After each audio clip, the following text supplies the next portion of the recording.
Bonjour à toutes et à tous et merci de votre fidélité.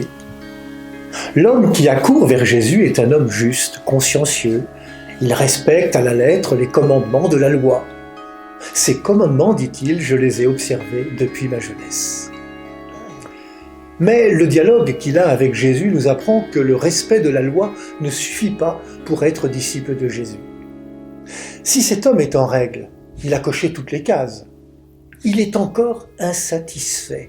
Il sent qu'il lui manque quelque chose. C'est pourquoi il demande à Jésus « Que dois-je faire pour avoir la vie éternelle en héritage ?» Que faut-il à cet homme pour devenir disciple et suivre Jésus? Jusque-là, cet homme a fait un sans faute. Il observe les commandements de la Torah. Il agit pour Dieu. Dans le dialogue qu'il a avec cet homme, Jésus essaye de lui faire remarquer que ces grands biens, qui sont dans le contexte du judaïsme une bénédiction, sont pour lui un frein à sa liberté. En effet, les biens qu'il possède, il n'est pas prêt à les lâcher.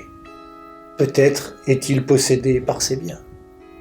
Souvenons-nous de ce qu'écrivait l'apôtre Paul aux Corinthiens.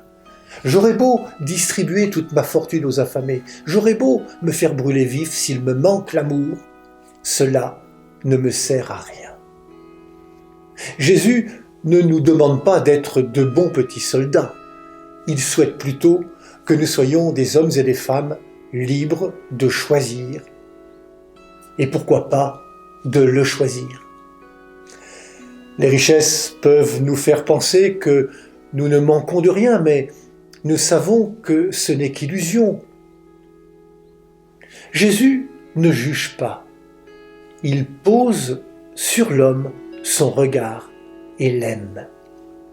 L'accueil de cet amour de Jésus pour chacune et chacun ne devrait-il pas déclencher en nous le désir de le suivre?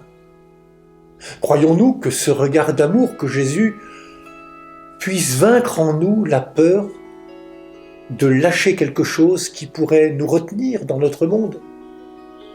Aimer pour Jésus, c'est s'abandonner entre les mains de son Père. Mais pour s'abandonner ainsi, il faut faire confiance. Seule la confiance en la bonté de Dieu nous permettra de lâcher quelque chose de notre confort personnel. Que suis-je prêt à lâcher aujourd'hui pour te suivre, Seigneur?